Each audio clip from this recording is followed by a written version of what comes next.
Alright guys, what's going on? We are back with our unfinished business. We do have unfinished business. We have not finished this deck analysis yet. Bad puns, I'm sorry. So anyway, this is a blue-black Reanimator style deck. So if you enjoyed the other Reanimator deck, this is a little bit better. By a little bit, I mean a lot. Um, it is very fun to play against. We did our last game with the other deck against this, and it was an enjoyable match. But let's jump right into it. So we've got Evolving Wilds, just kind of a little tell to be like, yeah, hey, this is a different deck than the other ones, because I think the other ones run Terramorphic Expanse, so this is just kind of the tell that you're running a newer deck. Putrid Imp. You discard a card, gains flying until on a turn. There's 7 or more cards in your graveyard. Gets +1/+1 and can't block. It's not bad. It's definitely necessary for the deck for you to be able to discard your bigger cards. He's a great discard outlet and very, very good, especially later on. Reanimate's absolutely necessary in here. You've got to be running all 3 of them, and you know, just be careful when you use it. That's pretty much my only warning for that. Onus Prowler. Depends on how much of this is online, whether or not I would play it. I'm probably not going to play it. I mean, I might. I don't know. I don't know, because it just depends on how much other of this is online. If a lot of other people are playing it, you don't want to run it, because then it gives your opponent the opportunity to discard his cards as well. But I think we're okay with that. I think we can run the Onus Prowler.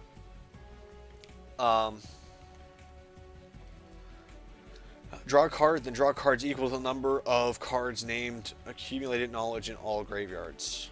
I mean, draw 1, 2 off the first one. And then 3 off the second, 4 off the third. That's not bad. We can do that. Doomblade, solid removal. Why not? Doomblade's definitely good. See Beyond, draw 2 cards and shuffle a card from your hand into your library. You do not want to be doing that. Not at all. This lets you draw 2 cards anyway, if I'm thinking right. If not, it at least draws you 1, and then draws you 2, and then draws you 3, and then draws you 4.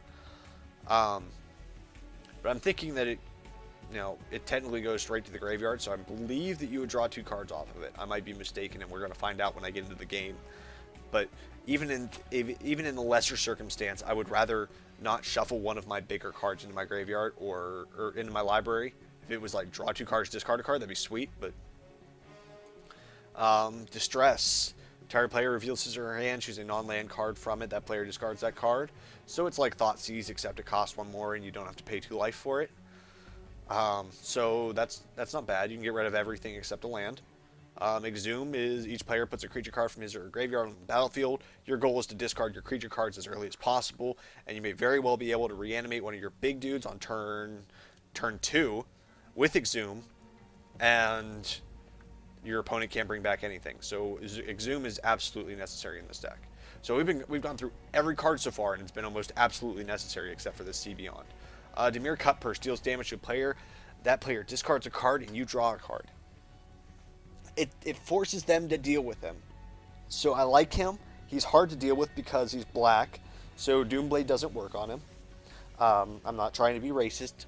Doomblade doesn't work on black people. No, Doomblade doesn't work on Nightveil Spectre. That's why Nightveil Spectre's good in Standard right now.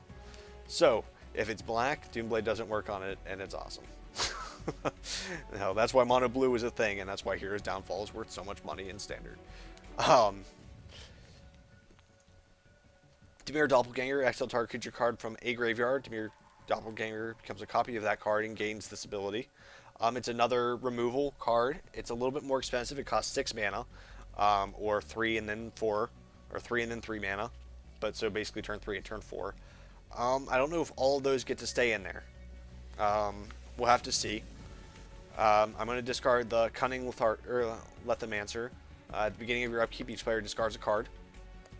3 mana for a 2/2. But, I mean, you don't want to discard all of your cards. You have your selection of when you want to discard and when you don't. And, the 4 of Imp should help you with that. As well as You can distress yourself if you absolutely need to discard something, which a lot of people might not. And we have the Onus Prowler. I mean, we've got a lot of discard outlets already, so I'm okay with not having him in here. Doom Necromancer. 3 mana, sack Doom Necromancer, return target creature card from your graveyard to the battlefield. Not bad at all. I don't think we need 3. I think 2 is solid. Enters the battlefield, sacrifice unless you discard a card. He's big, he's scary. Do we need 4 of him? Probably not. Undermine is what's going to keep you alive, or what's going to absolutely wreck your opponent when they're trying to deal with your 5/5 that you got out on turn 2. So this is definitely a good thing to have. I'm definitely going to keep Undermine in there. Choose one, target player draws 2 cards, or target player discards 2 cards. Again, you can use it on yourself if you absolutely need to put some cards in your graveyard. So I'm going to keep the Consultant Necrosages in there. Each player discards his or her hand and draws cards equal number of the greatest cards discarded this way. Can really mess up your opponent, but it can also help them.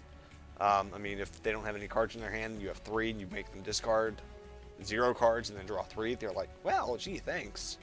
I mean, granted, you want your cards in your graveyard, but we have enough ways to get it there already. Victimize. Choose 2 target creatures in your graveyard. Sacrifice a creature. If you do, return the chosen cards to the battlefield tapped. We got a lot of better reanimation. I'm not going to bother with that one. Sift. Draw 3 cards and discard a card.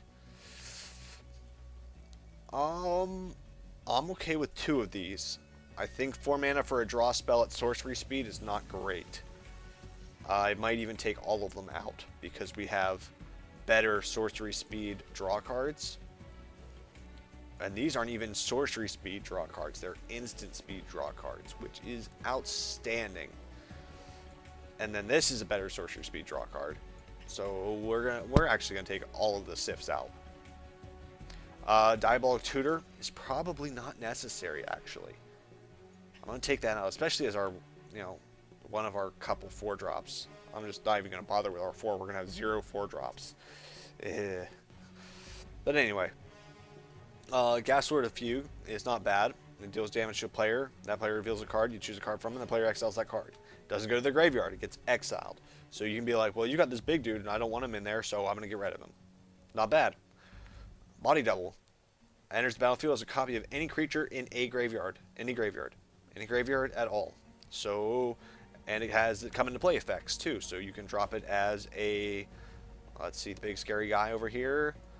Where's the big scary guy? Big scary guy, Runescar Demon. Or, and what else has come into play effects? Anything else have a come into play effect?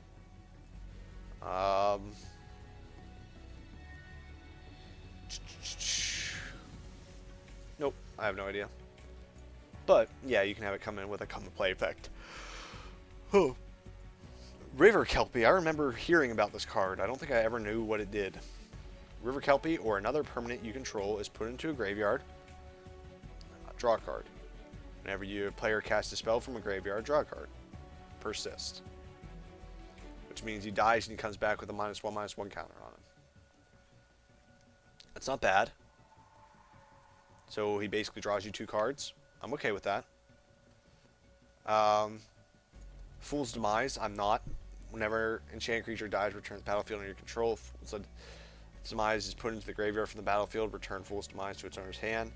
I mean, this is much more the deck that Fool's Demise belongs in, but at the same time, it's a lot of mana, and you really have better reanimation spells. And the fact that you can just keep reoccurring stuff is just much better. Beacon of Unrest is a good way to just be like, target artifact or creature from a graveyard on the battlefield under your control.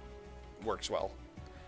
Living Death, if you watched the last game of the previous thing, which you probably won't have seen yet because I think I'm going to cut it into 2 parts because it's like an hour long. My opponent used this a lot. It's one of those cards that you want to use later on in the game and not early. It very much can hurt you if you use it too late or use it too early, and my opponent saw that firsthand. But other than that, I mean, you get to wipe the board and bring back everything in your graveyard. That's what you want to use it for. So you want to have nothing on the field, and you want them to have a ton of things on the field. And then you go wipe the board, You get nothing back, and then I get my big guy back, and then I crush your face. Rise from the Grave is not the best thing for us. It's 5 mana to reanimate. We have 4 2-mana reanimation spells, if I'm not mistaken. 4, and we have a 1-mana reanimation spell, and then we have this guy, and then, I mean, even at our 5-drop, we have these, which are better. Because they're at least a creature, and they'll come back if we use the Living Death. Rexiel, the Risen Deep. Island Walk, Swamp Walk. When he deals damage to a player, you may cast target instant sorcery spell from that player's graveyard without paying its mana cost. If that card would be put in the graveyard this turn, exile it instead. So it lets you freely cast spells in their graveyard. That's not bad. Kega, the Tide Star, dies, gain control of target creature. That's not bad, especially when you're wiping the board with Living Death. That's fine. Sphinx of Magosi is very underwhelming in this deck, so we're going to say no. Shuffled into its owner's library. We never want a creature to be in our library. We want it to be in our graveyard or on the field. Whenever another creature leaves the battlefield, you may have target player put the top 2 cards of his or her graveyard into his or her library and unearth 3, which means it comes back with haste, and I think that's it, just haste. And then you exile it.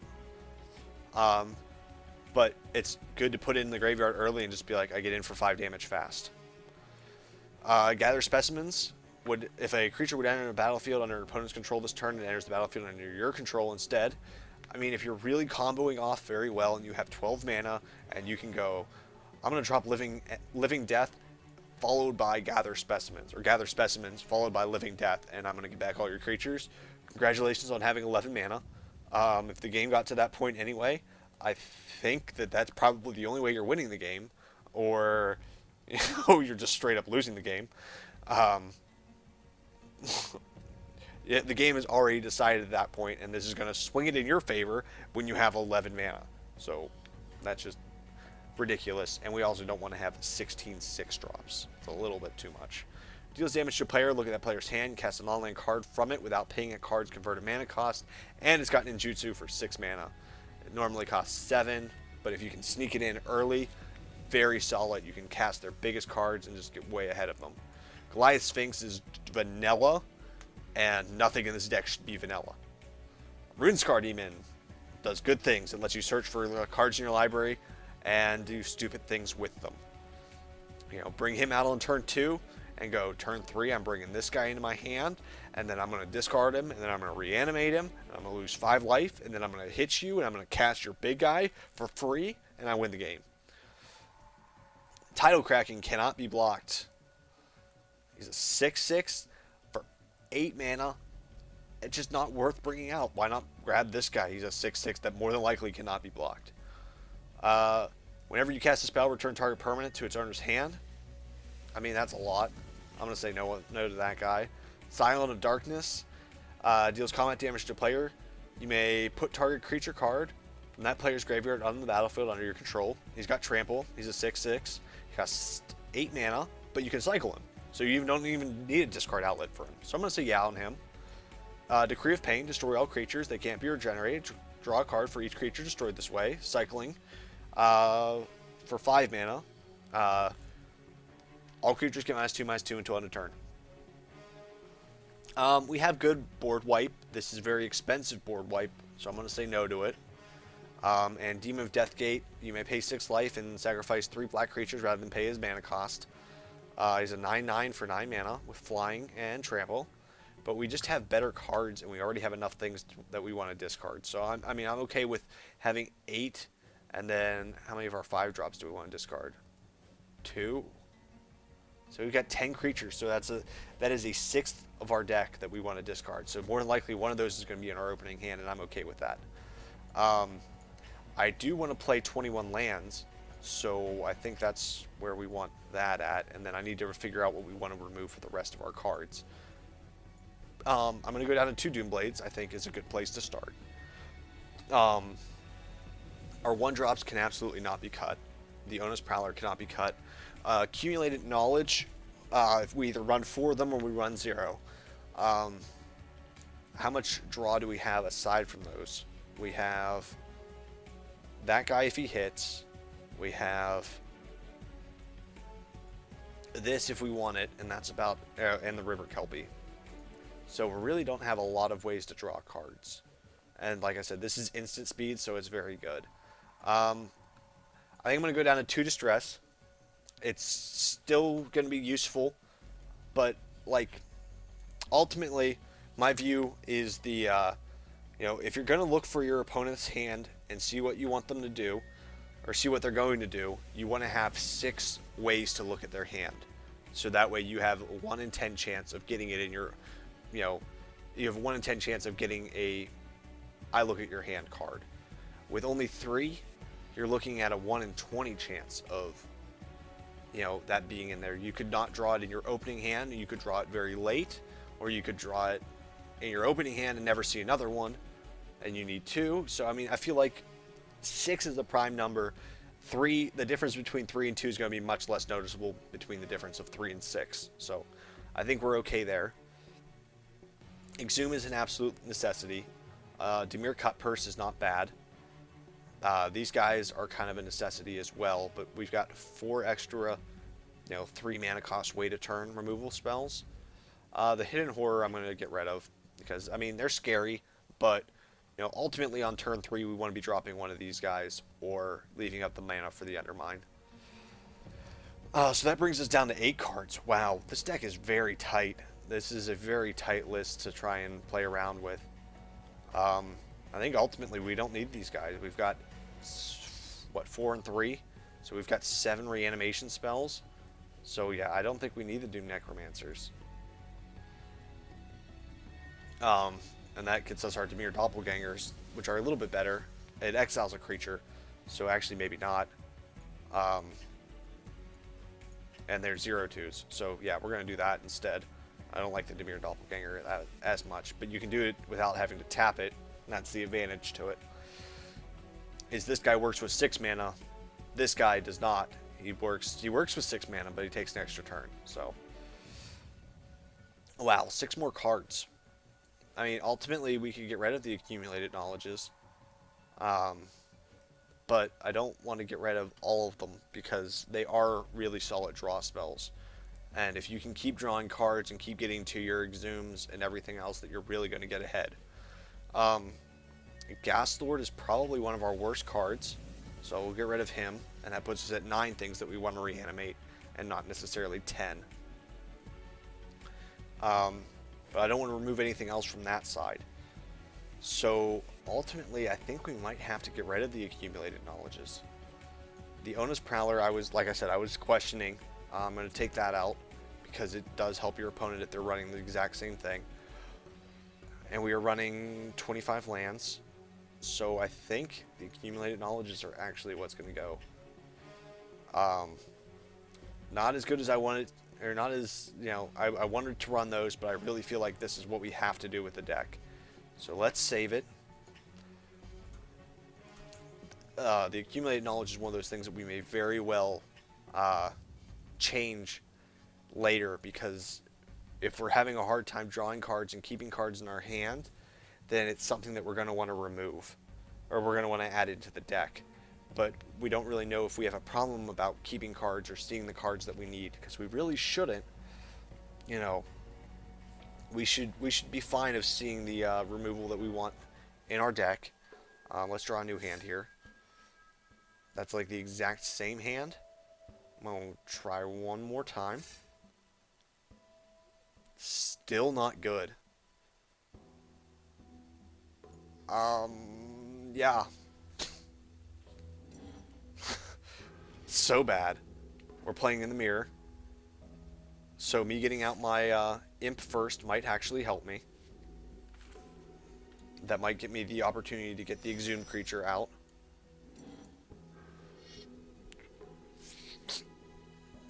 If he goes, I'm going to discard something and then exhume it. We can respond by discarding our own creature and bringing it back, which would be our 5/5 Extractor Demon dude.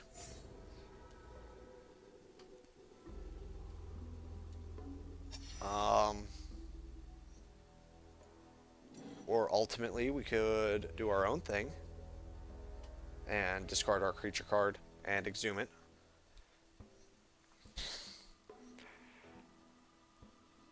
Yeah, let's do that. Confirm. Exhume.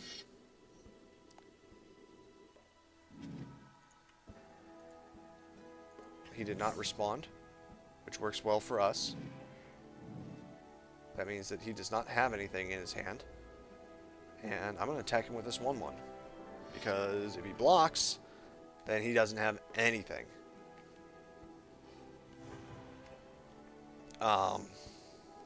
We might need to work on the mana a little bit too in this deck, because I think we only have 8 blue mana, which I mean, really don't need a lot of blue mana. But we do want to be able to cast, wow. Cool, we went on them all to 5, I think, by default.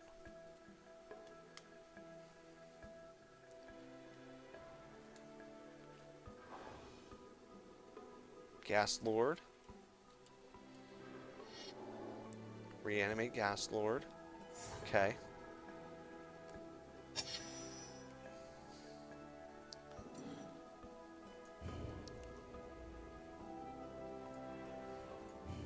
Whenever another creature leaves the battlefield, you may have target player.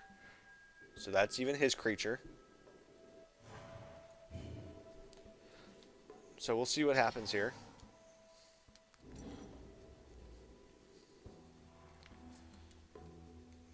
This is common dash player.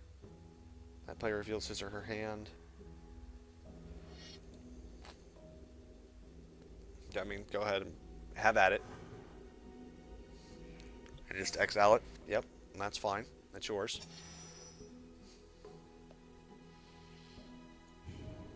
Let's attack with our team.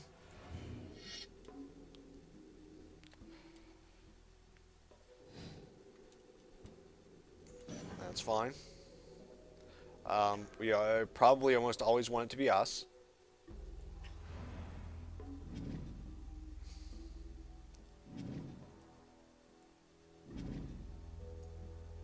My graveyard is not empty. Okay, whatever. Graveyard browser. That's very interesting. Ooh, that's a Kaiga.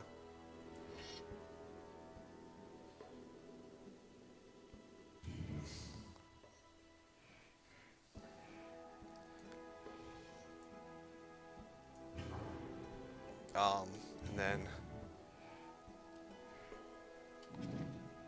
I mean, like, I can't see what went into my graveyard. I don't understand what's going on there. But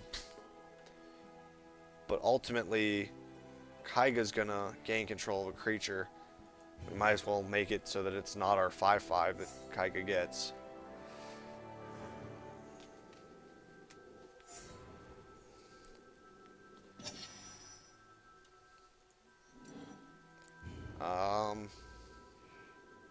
And then we can unearth our...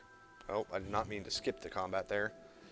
Oh well, it's whatever. It's a computer, and they don't really seem to have much there. They just seem to be attacking us with 4/4s. So that's nice.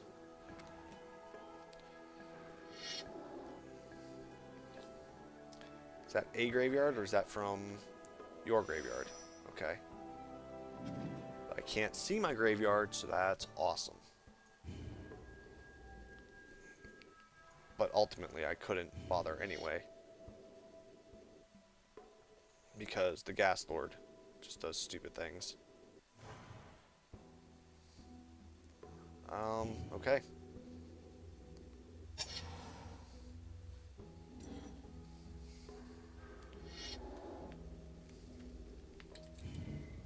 We respond by discarding that guy. Like, this was another game that they just left way too early. Like, there are a ton of things that can happen. I mauled the 5. Like, this is another game that someone may very well win, but we're little bitches and left early. I mean, I take 6 here. But, like, I can't see my graveyard, so if there's a Desecration Demon in there, you know, I cannot possibly reanimate it. Like, I lost that game because I didn't draw lands, and I discarded 800 cards.